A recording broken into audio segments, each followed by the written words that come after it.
कक्षा 6 गणित। आज हम लोग हल करने वाले हैं प्रश्नावली 3.5। इसमें हम लोग को पहला प्रश्न दे दिया गया है ना, यहाँ संख्या 60 के लिए दो भिन्न भिन्न गुणनखंड वृक्ष दिए हैं।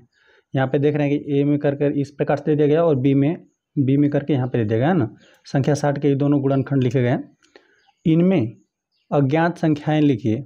यहाँ पर चलिए, तो हम लोग इसमें बताना, देखिए अज्ञात संख्या यहाँ पर है और यहाँ पर है, यहाँ पे और यहाँ पे, इसको भी हम लोग को बताना है क्या क्या इसमें अज्ञात है। तो चलिए इस गुणनखंड वृक्ष को भी हम अपनी कॉपी पर बना लेते हैं और यहाँ पर हम बताते हैं क्या भरा जाएगा, है ना। एक बार ऐसे ही आपको बता देते हैं क्या भरा जाएगा। देखिए यहाँ पर 60 है ना, 60 में से यहाँ पर दो संख्याएँ निकाली गई हैं, एक 6 है और एक 10 है। तो यहाँ पर ना इस प्रकार से आपको निकालना रहता है, जैसे जो भी संख्या लिखा है यहाँ से दो संख्याएँ आप निकाल रहे हैं ना, तो दोनों का यदि आप गुणनफल करते तो वह संख्या आपको मिलना चाहिए। जैसे देखिए 60 में से कौन कौन निकला, यहाँ पे 6 गुणते 10 निकाला गया है ना। 60 बराबर 6 गुणते 10, 10 छक्का 60 हो जाएगा। तो यहाँ पे 6 को अलग लिख दिया गया है, 10 को अलग लिख दिया गया है, ठीक है। अब देखिए अभी हम लोग 6 और यहाँ पे 10 का गुणा कर देंगे तो संख्या आपको 10 मिल जाएगी वापस।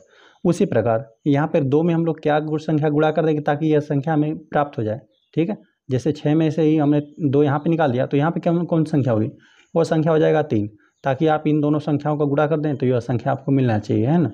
तो 6 में हम लोग क्या कि कौन सी संख्या का गुणा कर दें, तो यहाँ पे आप सिंपली इस संख्या में भाग देकर भी आप ज्ञात कर सकते हैं ना। जो भी संख्या मिसिंग रहे यहाँ पे इस संख्या में क्या करें, 2 से भाग दे देंगे तो 2 3 6 3 बार भाग चला जा रहा है ना, तो आपको पता चलेगा कि यहाँ पर संख्या कौन थी, वो 3 था। यदि आप कन्फर्म कर सकते हैं यहाँ पे इन दोनों संख्याओं को गुणा करके 3 में 2 गुणा कर देंगे तो 6 मिल जाएगा। उसी प्रकार यहाँ पर है, यहाँ पर 10 में से देख रहे हैं एक संख्या 5 निकला हुआ है, यहाँ पे दूसरी संख्या कौन सा था, या तो आप चाहें तो सिंपली इसमें भाग दे दीजिए, है ना। यहाँ पे 10 में क्या कर देंगे, 5 से भाग दे देंगे, 2 बार में विभाजित हो जाएगा, तो यहाँ पे संख्या 2 है ना। अभी इन दोनों का संख्याओं का हम लोग गुणा कर देंगे तो यह संख्या फिर वापस मिल जाएगी। चलिए इसी प्रकार से आपको यहाँ पर करना है। यहाँ पर 60 है और यहाँ पे 60 में से यहाँ पे 30 निकाला गया, तो यहाँ पर कौन सी संख्या थी, यहाँ इन दोनों का संख्याओं का यदि हम लोग गुणनफल कर देंगे ना तो यह संख्या मिलना चाहिए। तो आप सिंपली इस संख्या को ज्ञात करने के लिए जो भी संख्या ज्ञात है उसमें इससे भाग दे दीजिए, ठीक है। यहाँ पे 60 में कौन से में रखेंगे, इसको हर में, तो यहाँ पे 60 में यदि 30 से भाग दे देंगे, 30 दूना 60 हो जाएगा, 2 बार में विभाजित हो जाएगा, देख रहे हैं ना। तो यहाँ पे यदि आप 30 और 2 का गुणा कर देंगे, 30 दूना 60 आपको फिर पुनः मिल जाएगा। इसी प्रकार से आपको करके ज्ञात करना है। यहाँ पर भी करिए, यहाँ पे 60 है, 60 में यानी 30 है, 30 में से निकाला गया 10 यहाँ पे, और यहाँ पर कौन सी संख्या थी, तो यहाँ पर कौन सी संख्या थी इसको ज्ञात करने के लिए यहाँ पे जो ज्ञात है उसमें इसमें भाग दे दीजिए। यहाँ पे 30 में 10 से भाग देंगे, 10 30 3 बार में भाग चला जाएगा पूरी तरह से, तो यहाँ पे संख्या 3 भरी जाएगी। अभी यहाँ पे 10 और 3 का गुणा कर देंगे तो यह संख्या फिर आपको वापस मिल जाएगी।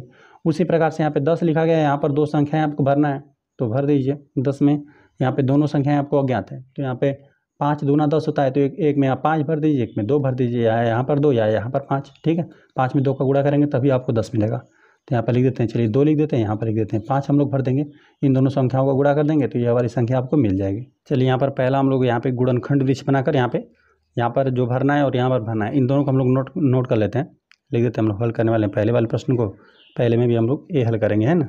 तो जितना हमें दिया था उसको तो हम लोग नोट कर लेते हैं। 60 था, इसमें से 2 संख्याएँ निकाली गई थी, एक 6 था और एक यहाँ पर आपको 10 था, ठीक है, 10 था। चलिए यहाँ से फिर निकाला गया था संख्या 2 और यहाँ आपको भरना था, ठीक है। तो यहाँ पर हम लोग भर देंगे, यहाँ फिर संख्या आपको मिला था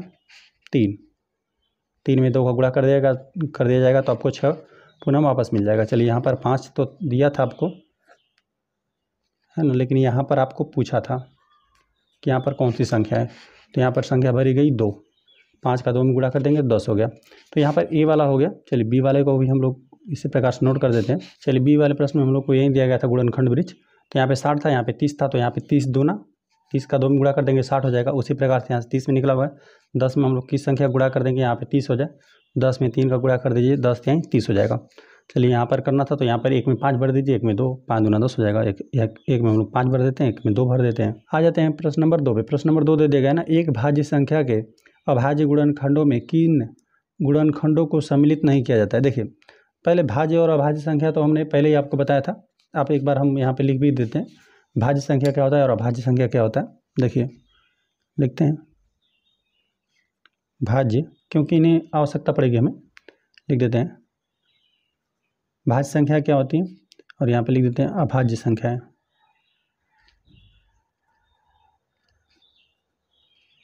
देखिए भाज्य संख्या है ना, पहले अभाज्य संख्या को लिख देते हैं।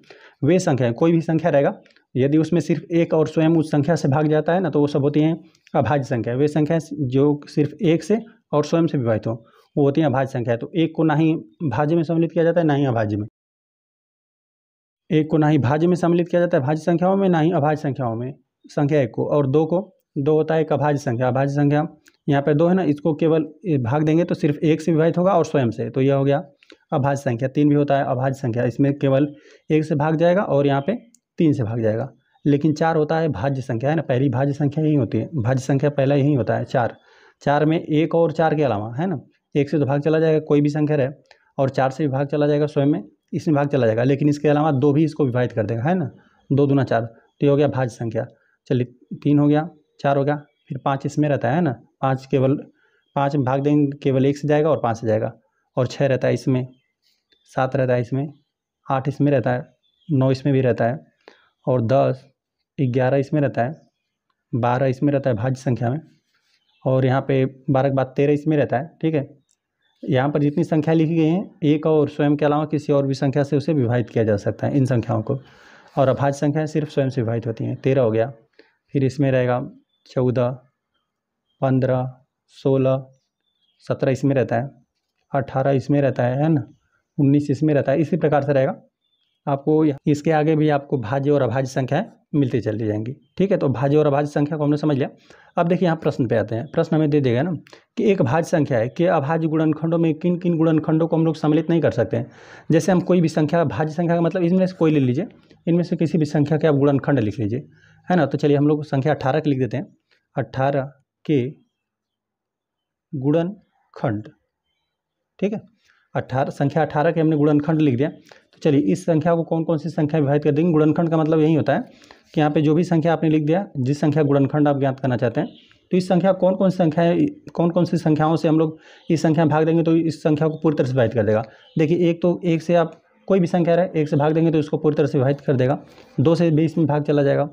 चलिए 3 छक 18 होता है, 3 छक 18 होता है, संख्या 3 से विभाग चला जाएगा। 4 चौका 16, 4 5 20, 4 से नहीं जाएगा, 5 से भी नहीं जाएगा, 6 3 18 होता है तो 6 से, फिर 9 से इसमें इन संख्या में पूरी तरह से भाग चला जाएगा, और यहाँ पे 9 से और फिर संख्या हो जाएगी 18 से।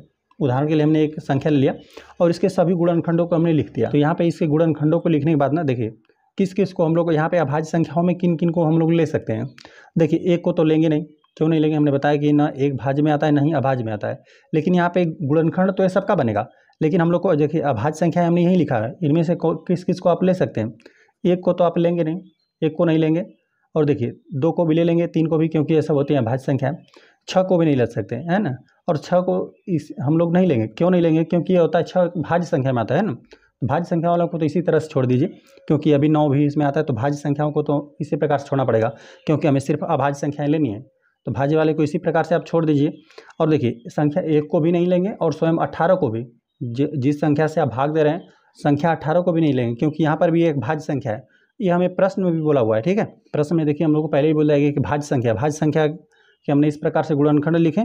अभाज्य संख्याओं को तो हम लोग ले लेंगे, ना ही एक को लेंगे, ना ही स्वयं जो एक भाज्य संख्या दिए गए उसको लेंगे, और साथ साथ इस इन दोनों भी भाज्य संख्याओं को हम लोग नहीं लेंगे। ठीक है, तो यही है, 2 और 3 को ले लेंगे। एक और हम उदाहरण ले लेते हैं। चलिए 24 के हम लोग गुणनखंड लिख देते हैं। 24 को कौन कौन सी संख्या में विभाजित करेंगे। 1 से विभाजित हो जाएगा, 2 से भी ये संख्या पूरी तरह से विभाजित है, 3 से भी ये संख्या पूरी तरह से विभाजित है, 4 छक 24 होता है, 4 से भी विभाजित है, 5 से नहीं होगा, 6 चौका 24, 6 से भी, 8 16 8 23 24 होता है, 8 के 8 8 दूना 16, 8 23 24, तो यहाँ पे ये संख्या 8 से भी पूरी तरह से विभाजित है। और फिर वो संख्या हो जाएगी 12, 12 दूना 24, 12 से भी विभाजित है, और साथ साथ ये संख्या 24 से विभाजित है। तो देखिए यहाँ पर अभाज्य संख्याएं कौन कौन सी बन रही हैं। देखिए यहाँ पर एक को तो लेंगे नहीं, यही हमें लिखना है किस किस को नहीं लेना है इसमें से। तो यहाँ पे इस एक को नहीं लेना है, और साथ साथ देखिए 2 3 को हम लोग ले सकते हैं, क्योंकि अभाज्य संख्या में आता है। 4 क्या होता है, एक भाज्य संख्या होता है, तो इसको हम लोग नहीं लेंगे। ना ही 6, देखिए इसमें आएगा 4 और 6 मिला 8 मिला, ये सब क्या है, और 12 भी मिलेगा आपको, ये भाज्य संख्या है। ठीक है, तो इनको तो हम लोग इसी प्रकार से नहीं लेंगे, क्योंकि हमें लेना है अभाज्य संख्या, और स्वयं इस संख्या को भी नहीं लेंगे, जो क्योंकि ये भी एक भाज्य संख्या ही दिया है, इसको भी हम लोग नहीं लेंगे। ठीक है, तो बस इसी को आपको लिख देना है। लिख देते हैं हम लोग, हल करने वाले दूसरे वाले प्रश्न को लिख देते हैं। एक भाज्य संख्या के भाज्य संख्या के अभाज्य गुणनखंडों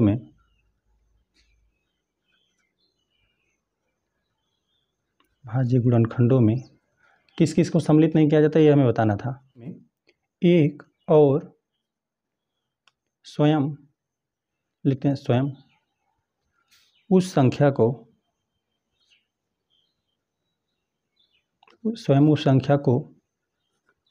सम्मिलित नहीं किया जाता है, स्वयं उस संख्या को सम्मिलित नहीं किया जाता है।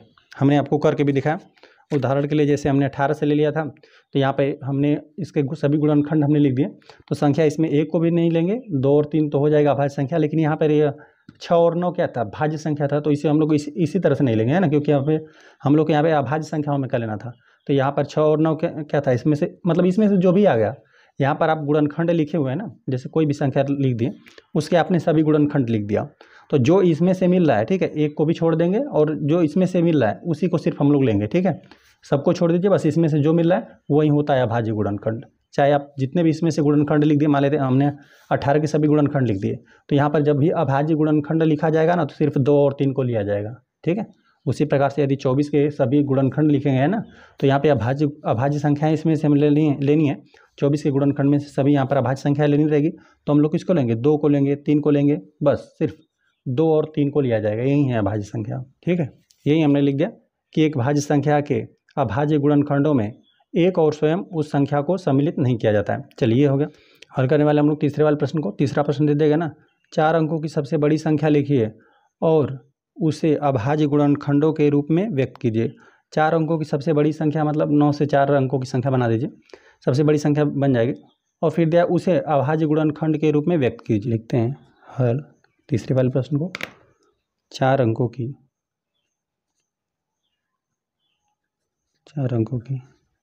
सबसे बड़ी संख्या, सबसे बड़ी संख्या, 4 अंकों की सबसे बड़ी संख्या क्या होती है, 9,999 हो जाएगा। चारों अंकों में 9 भर दीजिए, है ना, जितने भी अंकों बोले सबसे बड़ी संख्या कहता है तो एक मतलब सबसे बड़ी संख्या कहता है तो 9 का इस्तेमाल किया जाता है, सबसे छोटी संख्या कहता है तो 1 और 0 का इस्तेमाल किया जाता है, ठीक है। 4 अंकों की सबसे बड़ी संख्या ये 9,999। यहाँ पर हमें अभाज्य गुणनखंडों में लिखना है। देखिए अभाज्य गुणनखंड यही है, मतलब अभाज्य संख्याएं कौन कौन सी हैं, इन संख्याओं को आपको जानकारी होनी चाहिए कि 2 है, 3 है, 5 है, 7 है, 11 है, 13, 17, 19 है, इसी प्रकार से संख्याएं रहेंगी। वे सभी संख्याएं रहेंगी जो 1 से और स्वयं से ही विभाजित होंगे, ठीक है, वही होती हैं अभाज्य संख्याएं। तो इन्हीं के रूप में हम लोग को लिखना है, ठीक है। चलिए तो हम लोग लिखते हैं। तो इसके लिए आपको क्या करना रहता है ना, सिंपली आपको इस प्रकार से 2 प्रकार से लाइन खींच लेना रहता है। देखिए एक तो इस प्रकार से खींच लीजिए, एक इस प्रकार से, ठीक है, एक ऊर्ध्वाधर एक क्षैतिज खींच लीजिए, और खींचकर यहाँ पर जो भी संख्या है उसको यहाँ पे नोट कर दीजिए, 9,999 को। अब यहाँ पे देख रहे हैं ना कि अब यहाँ पे जो भी हम लोग का होता है, देखिए अभाज्य संख्या है, यहाँ पे आप सभी संख्याओं से आपको ट्राई करना रहेगा। संख्या 2 से इसमें भाग जाएगा, देख रहे हैं इकाई स्थान 0, 2, 4, 8 नहीं है, तो यहाँ पर यह संख्या 2 से विभाजित नहीं है। अब यहाँ पे 3 से ट्राई करते हैं। 3 का यहाँ पे सभी हम लोग विभाज्यता का नियम पढ़ चुके हैं, इससे पहले की क्लासों में हमने विभाज्यता का नियम पढ़ चुका है ना। तो यहाँ पे कोई भी संख्या 3 से कब विभाजित रहती है, सभी अंकों को जोड़ने पर 3 का गुणज मिले, है ना। यहाँ पे सभी अंकों को जोड़ेंगे तो आपको 3 का गुणज मिलेगा, है ना, क्योंकि सब 9 से मिलकर बना हुआ। 3 से भाग चला जाएगा, 3 से भाग दीजिए, 3 तिहाई 9 हो जाएगा, फिर 3 तिहाई 9, 3 तिहाई 9, 3 तिहाई 9, 3 से मैंने भाग दे दिया। फिर देखिए अब संख्या 3 से ही भाग जाएगा, है ना, क्योंकि यहाँ पर 3 है, भाग चला जाएगा। 3 एकम 3, यहाँ पे 3 एकम 3, फिर 3 एकम 3, यहाँ पे 1111 हो गया। अब देखिए अब इन संख्याओं से यहाँ पे सीधा 3 से भाग गया, 2 से गया नहीं था, 5 से भी नहीं जाएगा। आप भाग देकर देखेंगे 5 के लिए क्या नियम होता है, 0 और 5 होना चाहिए इकाई अंक। 7 से भी नहीं जाएगा, देखिए 11 से भाग चला जाएगा, ठीक है। यहाँ पे 11 से विभाज्यता का नियम यही होता है कि विषम अंकों को जोड़िए और सम अंकों को जोड़िए, अंतर कर देंगे तो 0 और 11 का गुणनफल प्राप्त होना चाहिए, ठीक है। यहाँ पर 11 से विभाजित है संख्या, 11 से हम लोग भाग देते हैं। 11 से भाग देंगे तो यहाँ पहले में 2 अंकों में देंगे तो 11 एकम 11 हो जाएगा। फिर यहाँ पे 1 में नहीं जाएगा तो 0 बढ़ाकर दोनों अंकों में ले जाएंगे, तो यहाँ पे फिर हो जाएगा 11 एकम 11। 101 जो होता है यह होता है एक अभाज्य संख्या, इसमें भाग देंगे ना तो केवल 1 से भाग जाएगा और स्वयं इस संख्या से भाग जाएगा, है ना। तो यहाँ पर हम लोग इसको विभाजित कर देते हैं, इसको विभाजित कर देंगे 101 से, तो एक ही बार में पूरी तरह से विभाजित हो जाएगा। तो यही 9,999 के आपको गुणनखंड, अभाज्य गुणनखंड यही मिले, ठीक है। 3 गुणते 3, यहाँ पे 11 गुणते 101, ठीक है। इसको लिखना रहेगा तो इस प्रकार से आप लिखेंगे 9,999 बराबर अभाज्य गुणनखंडों में हमने व्यक्त किया तो 3 गुणते 11 गुणते 101 आपको मिला। आ जाते हैं प्रश्न नंबर 4 पे। प्रश्न नंबर 4 हमें दे दिया गया है ना कि 5 अंकों की सबसे छोटी संख्या लिखिए और उसे अभाज्य गुणनखंडों के रूप में व्यक्त कीजिए, है ना। 5 अंक की सबसे छोटी संख्या की बात करें तो संख्या अंक 1 और 0 का इस्तेमाल करके आप 5 अंकों की सबसे यहाँ पे छोटी संख्या हम लोग बना देंगे और अभाज्य गुणनखंड भी उनका करना है। चलिए हम हल करने वाले हैं चौथे वाले प्रश्न को। पहले हम लोग लिख देते हैं 5 अंकों की सबसे छोटी संख्या। चलिए सबसे छोटी संख्या 5 अंकों कौन सा होता है, एक लिखिए फिर यहाँ पे 0 लिखते जाइए। 5 अंक चाहिए तो यहाँ पे देखिए, यहाँ पे 2 और यहाँ पे 3, 5 अंक कुल हो गया। यहाँ पे 10,000 बना, ठीक है। सब 5 अंकों की सबसे छोटी संख्या क्या होती है, 10,000 होता है। अब इसका हम लोग को अभाज्य गुणनखंड करना है तो सिंपली क्या करिए, इस प्रकार से एक ऊर्ध्वाधर एक क्षैतिज लाइन खींच लीजिए और इस संख्या को यहाँ पे लिख लीजिए। 10,000 को हमने यहाँ पे लिख दिया। अब यहाँ पे जो अभाज्य संख्याएं होती हैं 2, 3, 5, 7, 11, इनसे आप बारी बारी से भाग दीजिए। तो यहाँ पर विभाज्यता का नियम हमने बताया था ना, जब इकाई अंक 0 रहे ना तो वो संख्या 2 से विभाजित होती है, ठीक है। तो इसमें 2 से आपको भाग देना है, क्योंकि 2 एक अभाज्य संख्या होता है। 2 से भाग दीजिए, 2 से भाग देंगे तो इसका आधा कर देगा, है ना। 10,000 का आधा 5,000 हो जाएगा। कोई भी संख्या रहे यदि 2 से भाग देंगे तो उसको आधा ही कर देगा। चलिए 5,000 हो गया। अभी देख रहे हैं इकाई अंक 0 है ना, तो इसमें 2 से भाग जाएगा। चलिए फिर 2 से भाग दीजिए। अब इसमें 2 से भाग देंगे तो 25 हो जाएगा, 2,500 हो जाएगा। फिर अभी 2 से इसमें भाग जाएगा, 2 एकम 2, फिर यहाँ पे 2 दूना 4, 1 बचा है और यहाँ पे 0, ठीक है। तो यहाँ पर हो जाएगा 2 5 10 और 0 लग जाएगा। फिर अभी 2 से भाग जा रहा है, 2 से भाग दे दीजिए। 2 से भाग देंगे 2 6 12, है ना। 2 6 12 हो गया। अब यहाँ पे देंगे 2 दूना 4, ये 5 है तो 2 दूना 4, 2 बार भाग चला जाएगा। 1 और 0 बचा, ठीक है। 1 और 0 10 हो गया, 2 5 10। अब संख्या यहाँ पे, अब हम लोग 3 से ये संख्या विभाजित है कि नहीं, ये नहीं विभाजित है ना, कि सभी अंकों को जोड़ने पर 3 से 3 का गुणा जाना चाहिए। तो यहाँ पे 6 2 8 हो जाएगा, 8 5 13 हो जाएगा। तो यहाँ पे नहीं है, 3 से भी नहीं है, 4 से तो होगा नहीं, 4 एक भाज्य संख्या होता है, 4 से नहीं ट्राई करेंगे। अब संख्या 5 से विभाजित है, 5 से भाग दीजिए। 5 एकम 5 हो जाएगा, 1 बार भाग चला जाएगा। 1 और 2 12 हो गया, तो 5 दूना 10 हो गया, ठीक है। 2 बार भाग चला गया। अब यहाँ पे 2 बचा है और यहाँ पे 5 25, 5 5 25 हो गया। अब फिर संख्या इकाई अंक जब भी 0 रहता है और 5 रहता है ना, तो संख्या 5 से विभाजित होती है, तभी हम लोग 5 से यहाँ पे भाग दे रहे हैं। पूरी तरह से विभाजित भी करना चाहिए। चलिए 5 से भाग दीजिए। 5 दूना 10 हो जाएगा। अब यहाँ पे 12 में से 10 घटा देंगे, 2 बचेगा, 2 और 5 25, फिर 5 5 25 हो गया। फिर संख्या 5 से विभाजित है, 5 से भाग दीजिए। 5 5 25 हो गया। फिर 5 से भाग देंगे, 5 एकम 5 हो गया। तो ही इसके गुणनखंड बने 10,000 के। हम यहाँ पे एक बार लिख देते हैं, यहाँ पे 10,000 हो गया, इसके गुणनखंड बने। देखिए कुल यहाँ पे 4 2 बन रहा है ना, और यहाँ पे कुल 4 5 बन रहा है, ठीक है। तो लिख दीजिए 2 गुणते 2 गुणते 2 गुणते 2, 4 बार यहाँ पे 2 का गुणनखंड है और 4 बार 5 का, 5 गुणते 5 गुणते 5 गुणते 5। 5 अंकों की सबसे छोटी संख्या ही 10,000 होता है और इसके सभी अभाज्य गुणनखंड हमने लिख दिए। आ जाते हैं प्रश्न नंबर 5 पे। प्रश्न नंबर 5 दे देगा ना, 1729 के सभी अभाज्य गुणनखंड ज्ञात कीजिए और उन्हें आरोही क्रम में व्यवस्थित कीजिए। अब 2 क्रमागत अभाज्य गुणनखंडों में यदि कोई संबंध है तो बताइए। यहाँ पे इसके ना आपको अभाज्य गुणनखंड करना है, अभाज्य गुणनखंड करके हम लोग लिख देंगे और यहाँ पे देखेंगे जो आपको जितनी भी संख्याएं मिलेंगी, जितने भी अभाज्य गुणनखंड मिलेंगे, यदि उनमें कुछ संबंध है तो हमें बताना है, ठीक है। चलिए हम लोग बताएंगे संबंध। पहले इस संख्या को नोट करते हैं 1729 को और इसका अभाज्य गुणनखंड करते हैं। चलिए हम लिख देते हैं, हल करने वाले हम लोग 5वें प्रश्न को और इस संख्या का हम लोग अभाज्य गुणनखंड करते हैं। यहाँ पे 1729 है, तो यहाँ पे इस प्रकार से आप 2 लाइन खींच लीजिए। यहाँ पर संख्या हमने लिख दिया और ऊर्ध्वाधर और क्षैतिज लाइन खींच दिया। अब यहाँ पे जो भी अभाज्य संख्या होती है ना, देखिए अब इनसे आपको बारी बारी से ट्राई करना होगा, भाग देना होगा। 2 से भाग देंगे, पूरी तरह से विभाजित होना चाहिए। तो यहाँ पे इस संख्या में देख रहे हैं ना, 2 से भाग नहीं जाएगा। क्यों नहीं जाएगा? क्योंकि इकाई अंक 0 2 4 6 8 होना चाहिए। तो यहाँ पे ना ही 0 है, ना ही 2 4 6 8 है।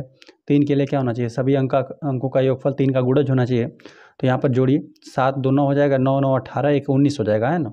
19 जो है 3 का गुणज नहीं, तो यहाँ पे 3 से भी नहीं हो पाएगा।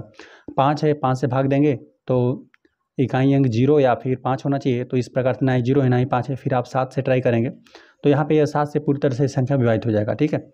आप इस तरह से भाग देकर आपको ट्राई करना है, ठीक है। तो संख्या 7 से यह संख्या पूरी तरह से विभाजित है, हम भाग देकर आपको दिखाते हैं। 7 दूना 14 हो जाएगा, 7 3 21, 3 बार में अधिक हो जाएगा, 2 बार तो भाग चला ही जाएगा। 7 दूना 14, 17 है। 17 में से आप 14 घटा देंगे ना तो 3 बचेगा, 3 और 2 32 हो जाएगा। 7 चौक 28, 4 बार तो भाग चला जाएगा, ठीक है।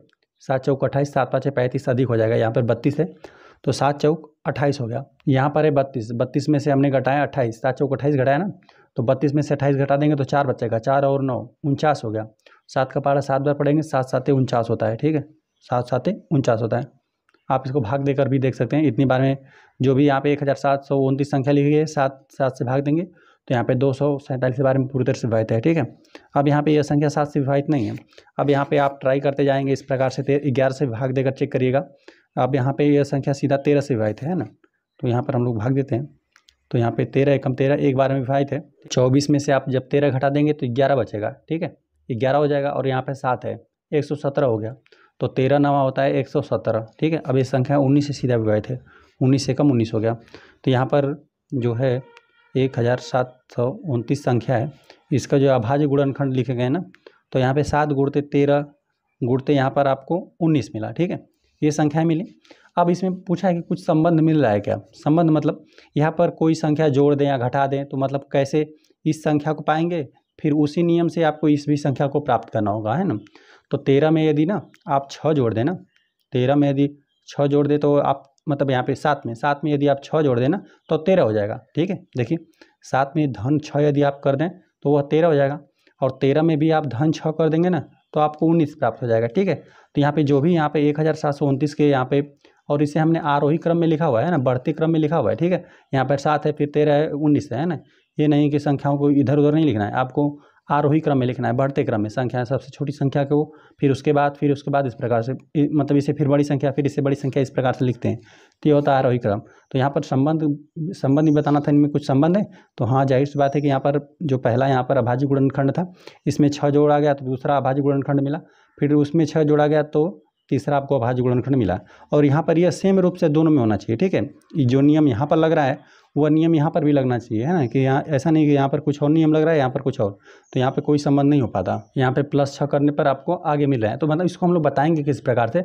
हम लोग कह देंगे कि यहाँ पे 2 क्रमागत, 2 जो क्रम से आने वाले हैं इनके अंतर हम लोग कर रहे हैं ना तो धन 6 आपको मिलेगा, मतलब 6 मिलेगा। यहाँ पे क्रमागत जब अंतर करने का मतलब जो भी संख्या बड़ी रहे छोटी रहे तो यहाँ दाहिने वाली संख्या हमेशा बड़ा रहेगा। इसमें से 7 घटा देंगे तो 6 मिलेगा, 19 में से भी आप 13 घटा देंगे तो 6 मिलेगा। तो इस प्रकार से आप बता देंगे। लिख देते हैं 2 क्रमागत गुणनखंडों, अभाज्य गुणनखंडों की हम बात करें, ठीक है। चलिए अभाज्य गुणनखंड लिखते हैं। अभाज्य गुणनखंडों का अंतर रहेगा 6 है, ठीक है। आपको हमने करके दिखाया, जो भी संख्या था उसका हमने अभाज्य गुणनखंड कर दिया। तो यहाँ पे 7 और 13 और यहाँ पे 19 मिला। लेकिन हमें पता चला ना कि यहाँ पे संबंध भी बताना था, तो हमने देखा कि 6 में यहाँ पे मतलब यहाँ पे 7 में 6 जोड़ दें तो 13 मिल रहा था, फिर 13 में हम लोग 6 जोड़ दें तो यहाँ पे 19 मिल रहा था। तो हमने लिख दिया यहाँ पे कि 2 क्रमागत अभाज्य गुणनखंडों का यहाँ पे यदि अंतर कर रहे हैं ना, क्रमागत क्रम से आने वाले, यहाँ पर 7 और 13 का अंतर करेंगे तभी आपको 6 मिलेगा, और 19 और 13 का अंतर करेंगे तभी आपको 6 मिलेगा। तो इस प्रकार से 5वां प्रश्न हल हो गया। आ जाते हम लोग प्रश्न नंबर 6 पे। प्रश्न नंबर 6 हमें दे दिया गया है ना, 3 क्रमागत संख्याओं का गुणनफल सदैव 0 से विभाज्य होता है। यहाँ पे कोई भी 3 क्रमागत संख्याएं ले लीजिए, और यहाँ पर सभी प्राकृतिक संख्याओं की बात करा है, 1 से लेकर आप सभी धनात्मक संख्याएं ही लेंगे। 3 क्रमागत संख्याओं का गुणनफल सदैव 6 से विभाज्य होता है। 3 क्रमागत संख्याएं ले लिया जाए तो वह 6 से विभाजित होंगी। यहाँ पे देखो इस कथन को कुछ उदाहरणों की सहायता से स्पष्ट कीजिए। चलिए हम लोग 2 उदाहरण ले लेंगे। 3 क्रमागत संख्याएं लिखेंगे और उनका आपस में हम लोग गुणा कर देंगे, और फिर 6 से हम लोग भाग देकर देखेंगे कि वो संख्या 6 से विभाजित है कि नहीं, ठीक है। चलिए हम लोग लिख देते हैं। हल करने वाले हम लोग 6ठे प्रश्न को। उदाहरण, चलिए पहला हम लोग ले लेते हैं। देखिए एक बार हम संख्याओं को भी आप लिख देते हैं, सभी प्राकृतिक संख्याओं को लिख देते हैं। 1 हो गया, 2 हो गया, 3 4 5 6 7, इस प्रकार से क्रम से, और क्रमागत दिया हुआ है ना, क्रम से आपको 3 संख्याएं ले लेनी। या तो यहाँ पे पहले 3 को ले लीजिए, फिर यहाँ पे दूसरे 3 को ले लीजिए, है ना, 2 3 4 को ले लीजिए, या 3 4 5 को ले लीजिए, या फिर यहाँ पे 4 5 6 या 5 6 7, इस प्रकार से कोई भी यहाँ पे 3 क्रमागत संख्याओं को ले लीजिए। तो पहले शुरुआत के यदि हम लोग 3 क्रमागत संख्याओं को ले लेना, लिख देते हैं क्रमागत संख्याएं, मतलब क्रम से आने वाली क्रमागत संख्याएं 1, 2, 3 के गुणनफल। 1, 2, 3 का गुणनफल करेंगे तो 1 गुणते 2 गुणते यहाँ पे 3 गुणनफल कर देंगे, 1 का फाड़ा 2 बार पढ़ेंगे 2 हो जाएगा, 2 तिहाई 6 आपको मिलेगा, जो कि क्या है 6 से पूरी तरह से विभाजित है। और कोई ले लीजिए उदाहरण के लिए, चलिए हम लोग सेकंड लिख देते हैं। यहाँ पे लिखना चाहिए था 3 क्रमांकित संख्याएं, 3 क्रमांकित संख्याएं 1, 2, 3 के गुणनफल। चलिए यहाँ पर आप कोई भी ले लीजिए, देखिए 4, 5, 6 हम लोग ले लेंगे ना, तो इसमें तो 6 आ ही जाएगा, ठीक है।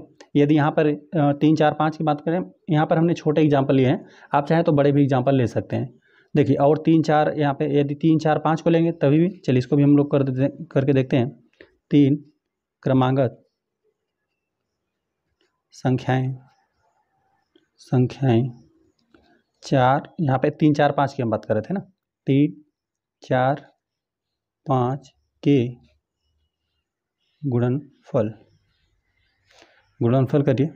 3 गुणते 4 गुणते 5 सबका गुणा कर दीजिए, 3 चौका 12, 12 5 60 हो जाएगा। तो आप इस प्रकार से जब भी 3 आप क्रमांकित संख्या लेंगे ना, तो यहाँ पर ना आपको 6 का गुणज ही प्राप्त होगा। 6 हो गया 60 हो गया, 6 हो गया 60 हो गया, इसी प्रकार से आपको संख्या मिलेंगी। कोई भी आप 3 क्रमांकित संख्याएं ले लीजिए। अच्छा ऐसा हो क्यों रहा है, देखिए हो क्यों रहा है ये हम बता देते हैं। देखिए आपको ना संख्या 6 का पूछा हुआ है ना, तो 6 का गुणनखंड क्या होता है, यहाँ पर हम लोग लिख देते हैं। 6 में 2 गुणते 3, एक 2 होता है और एक 3 होता है ना, इन दोनों का ही गुणा करके आपको 6 बनता है।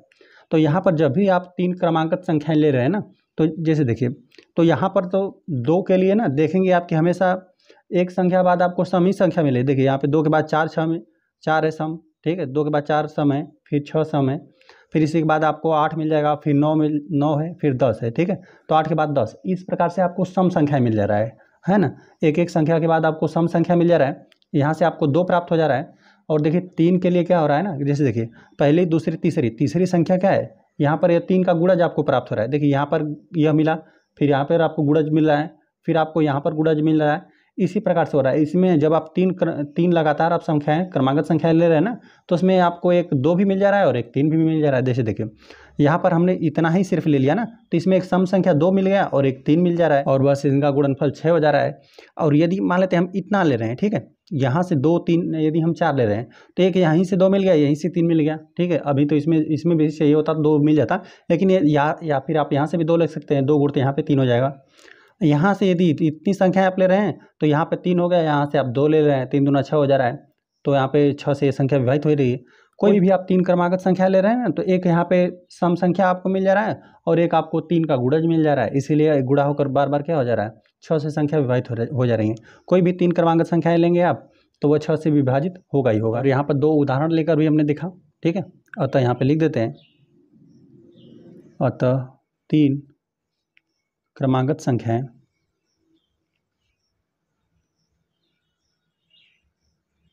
सदैव 6 से विभाज्य होती हैं, ठीक है। कोई भी 3 क्रमांकित लीजिए, 3 क्रमांकित संख्याएं लीजिए, उनका आपस में गुणा कर दीजिए, और गुणा करके जब 6 से मतलब उस संख्या में भाग देंगे उस संख्या में, तो वो जो भी संख्या रहेगी 6 से पूरी तरह से विभाजित रहेगी। आ जाते हैं प्रश्न नंबर 7 पे। प्रश्न नंबर 7 दे दिया गया ना, 2 क्रमांकित विषम संख्याओं का योग 4 से विभाज्य होता है, कुछ उदाहरण लेकर इस कथन का सत्यापन कीजिए। कह रहा है ना कि 2 क्रमांकित आपको विषम संख्या लेना है। आपको ध्यान रखें, क्रम से आने वाले विषम संख्या है और उनको हमको जोड़कर बताना है कि वो संख्या 4 से विभाज्य है कि नहीं, है ना। चलिए हम इसको हल करके देखते हैं, लिख देते हैं हम लोग, हल करने वाले हम लोग 7वें वाले प्रश्न को। पहले तो हम क्रमागत विषम संख्याएं लिख देते हैं आपको।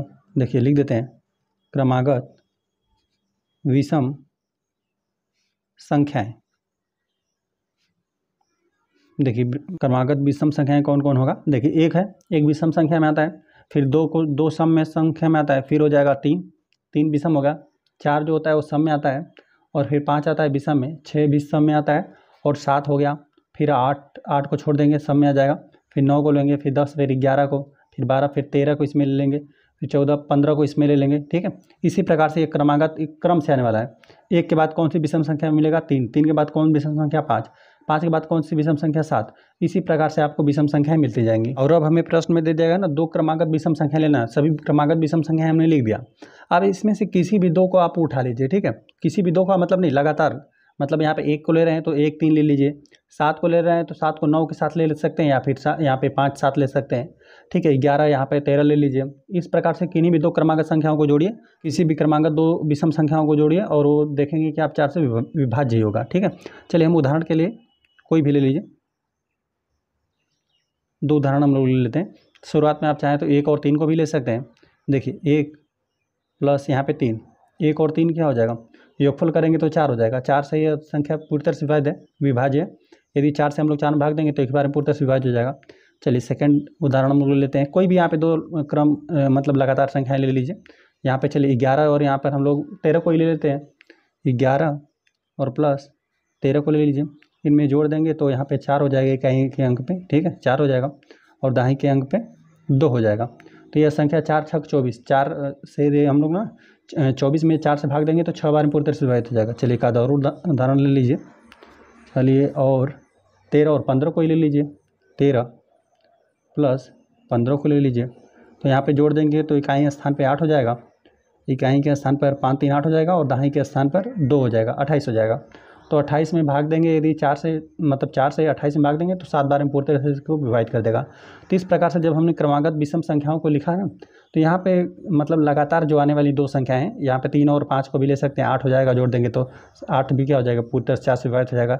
यहाँ पे 5 और 7 लेंगे, 7 5 12 हो जाएगा, पूरी तरह से विभाजित हो जाएगा 4 से। तो इसी प्रकार से क्रमागत यदि ना आप विषम संख्याओं का योगफल करेंगे तो सदैव क्या होगा, हमेशा 4 से आप देख रहे हैं कि ये संख्याएं क्या है, पूरी तरह से विभाजित है। यहाँ पर मिल रहा था, यहाँ पे लिखना रहेगा तो लिख दीजिए 4 से विभाज्य है पूरी तरह से। यहाँ पर यह भी मिला आपको, 4 से विभाज्य मिला, ठीक है, 4 से विभाज्य। यहाँ पर भी आपको 4 से विभाज्य, अतः 2 क्रमागत विषम संख्याओं का योग सदैव 4 से विभाज्य होता है, ठीक है। इस प्रकार 7वां प्रश्न हल हो गया। आ जाते हैं हम लोग प्रश्न नंबर 8। प्रश्न नंबर 8 दे देगा ना, निम्न में से किन व्यंजकों में अभाज्य गुणनखंड किए गए हैं। यहाँ पर हमें ABCD करके संख्याएं दे दी गई हैं। यहाँ पर पहली संख्या 24 है। यहाँ पर दिया हुआ कि अभाज्य गुणनखंड, यहाँ पे व्यंजक तो लिखे गए हैं, मतलब संख्याएं लिखी गई हैं और इनके साथ साथ गुणनखंड लिखे गए हैं ना। तो गुणनखंडों में कौन कौन सा अभाज्य गुणनखंड किया गया है वे हमें बताना है। तो अभाज्य गुणनखंड मतलब अभाज्य गुणनखंड में क्या, अभाज्य संख्याएं इस्तेमाल की जाएंगी। तो यहाँ पे देखिए अभाज्य संख्याएं होते हैं 2 3 5 7, यहाँ पे 2 3 5 7 11 13। इन संख्याओं का यदि इस्तेमाल किया गया रहेगा तो हो जाएगा अभाज्य गुणनखंड। यदि यहाँ पर इन संख्याओं का इस्तेमाल किया रहेगा 4 6, यहाँ पे 4 6 8 9, इन संख्याओं का इस्तेमाल किया रहेगा तो वे सब अभाज्य गुणनखंड नहीं होंगे, ठीक है। तो यहाँ पे देख रहे हैं 24 के गुणनखंड लिखा गया है ना, तो 2 गुणते 3 गुणते यहाँ पे 4 लिख दिया गया है ना। तो यहाँ पे यह 4 नहीं होना चाहिए था, 4 क्या है, 4 एक आ जाता है आपको भाज्य संख्या में, ठीक है। यहाँ पे यह अभाज्य गुणनखंड नहीं है, ठीक है। अच्छा 4 को लिखना कैसे चाहिए था, 2 गुणते 2 करके लिखा होता तो हो जाता अभाज्य। तो यहाँ पर हम लोग इसको नहीं लेंगे, हमने कारण बता दिया, क्योंकि यहाँ पे 4 एक भाज्य संख्या था, यह अभाज्य गुणनखंड नहीं था, एक भाज्य गुणनखंड था। चलिए यहाँ पर गुणनखंड लिखा गया है 56 के। तो हम लोग को पता है ना कि अभाज्य संख्याओं का जब भी गुणनखंड लिया जाता है ना तो उसमें एक को सम्मिलित नहीं किया जाता है, ठीक है। ये हमने पहले ही बताया शुरू में ही कि एक को सम्मिलित नहीं किया जाता है, ठीक है। 2 3 5 7 ये सब होते हैं अभाज्य संख्याएं, एक को भी नहीं सम्मिलित किया जाता है, तो यह भी नहीं होगा, ठीक है। कारण हमने बता दिया कि यहाँ पर एक को नहीं होना चाहिए था। अच्छा एक नहीं रहता तो हो जाता 2 गुणते 7, यहाँ पे 7 गुणते 2 गुणते 2 गुणते 2 है, ठीक है। ये भी अभाज्य संख्या है, यहाँ पर ये भी अभाज्य संख्या है, हो जाता। लेकिन यहाँ पे एक की वजह से क्या हो गया, यह इसे हम लोग अभाज्य गुणनखंड में नहीं ले सकते हैं, बी वाले को। चलिए आ जाते हैं हम लोग सी वाले पे। यहाँ पे 70 का लिखा गया है 2 गुणते 5 गुणते 7। तो देखिए 2 है, 5 है और 7 है। इन संख्याओं को अभाज्य संख्याओं का इस्तेमाल करके यहाँ पे अभाज्य गुणनखंड किया गया है ना। यहाँ पे 5 दूना 10, 10 7 70 हो जाएगा, गुणा कर देंगे तो 70 आपको मिलेगा। तो यहाँ पर यह हो जाएगा, यहाँ पर अभाज्य गुणनखंड 2 गुणते 5 गुणते 7 यहाँ पर किया गया है, ठीक है।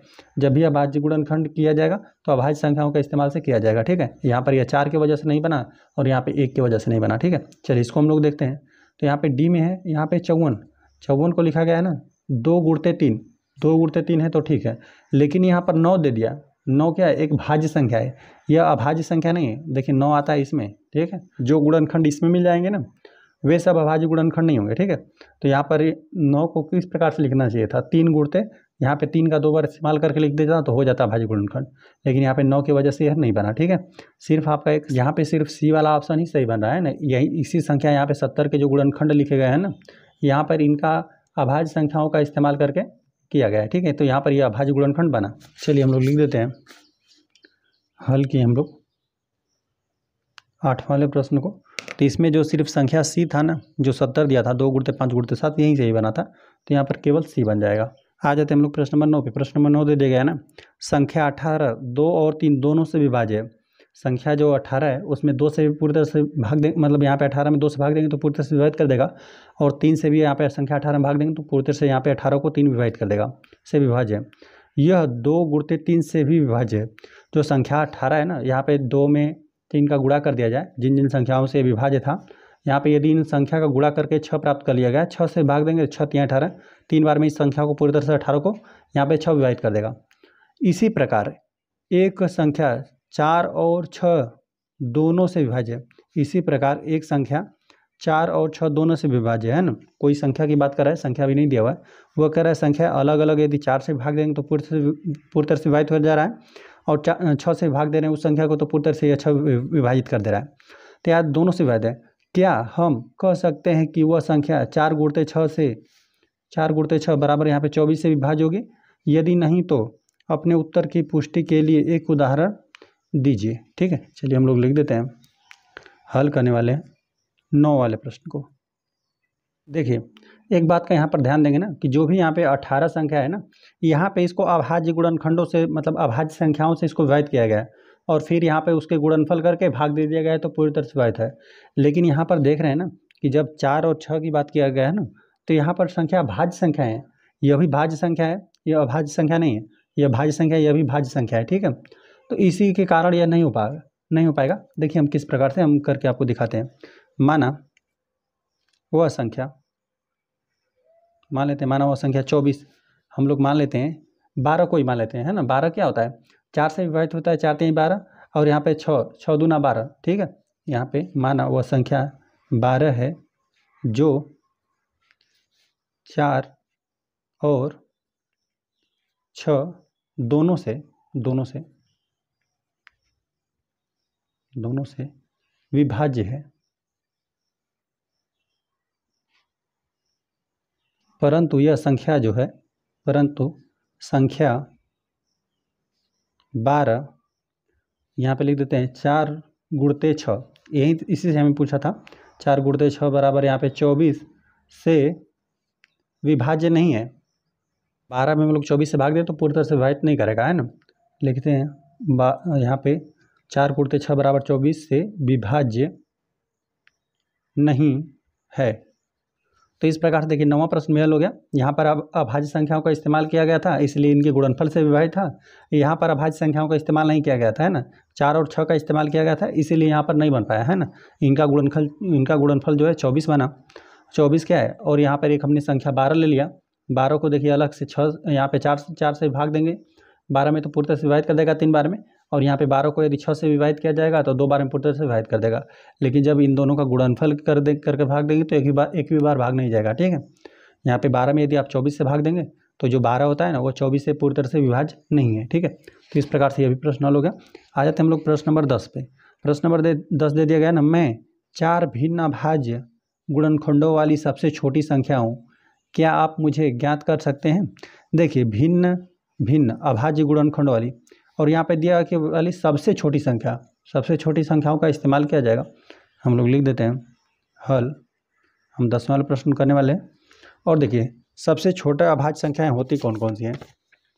सबसे छोटी अभाज्य संख्याओं की हम लोग बात करें तो यही ना होता है, 4 को मिले ना, तो एक अभाज्य संख्या सबसे छोटी 2 होता है, फिर उसके बाद 3, फिर 5 और 7, इन्हीं 4 संख्याओं का इस्तेमाल किया गया है। मैं 4 भिन्न अभाज्य गुणनखंडों वाली सबसे छोटी संख्या हूँ, मतलब यहाँ पे इन सबसे, मतलब जो संख्या है ना उसका यदि अभाज्य गुणनखंड किया गया है ना, तो यही सबसे छोटी छोटी जो यहाँ पे प्रथम जो 4 अभाज्य गुणनखंड है, इन्हीं का इस्तेमाल से वो छोटी संख्या बन रही है। प्रथम 4 अभाज्य गुणनखंडों, इन्हीं चारों का इस्तेमाल करके वो संख्या बनाई गई है। ठीक है, बस इसको लिख दीजिए। हम लिख देते हैं यहाँ पे प्रथम 4 अभाज्य संख्याओं लिखते हैं, संख्याओं के गुणनफल से प्रथम 4 अभाज्य संख्याओं के गुणनफल से प्राप्त संख्या लिखते हैं। ठीक है, पहले बता दिया था कि सबसे भिन्न भिन्न, और यहाँ पे सबसे छोटे अभाज्य गुणनखंडों से मिलकर बन रहा है। ठीक है, तो यहाँ पे सबसे छोटी संख्या हमने बताया 2 हो जाएगा, और 3 हो जाएगा, फिर 5, और यहाँ पे गुणते 7 हो जाएगा। गुणनफल कर दीजिए, तो 5 और 2 का गुणनफल कर देंगे तो 10, मतलब 5, 2 और 5 का कर देंगे तो 10 हो जाएगा, और यहाँ पे 7 में 3 का गुणा कर देंगे तो 21 हो जाएगा। ठीक है, तो यहाँ पे 210 प्राप्त हो जाएगा। इन संख्याओं का चारों संख्याओं गुणा कर देंगे तो 210 से वो इस संख्या है। ठीक है, इसके ये अभाज्य गुणनखंड किए गए, तो यहाँ पे 2 गुणते 3 गुणते 5 गुणते 7 मिला। ठीक है, यही है। मैं 4 भिन्न भिन्न अभाज्य गुणनखंडों वाली सबसे छोटी संख्या हूँ। ठीक है, यहाँ पे देख रहे हैं सबसे 4 भिन्न भिन्न अभाज्य गुणनखंडों वाली यही सबसे छोटी संख्या यही है। ठीक है, 210 है। तो इस प्रकार से प्रश्नावली के सभी प्रश्न हल हो गए। वीडियो पसंद आए तो वीडियो को लाइक कर दीजिए, चैनल पर नया है तो कृपया चैनल को सब्सक्राइब कर दीजिए।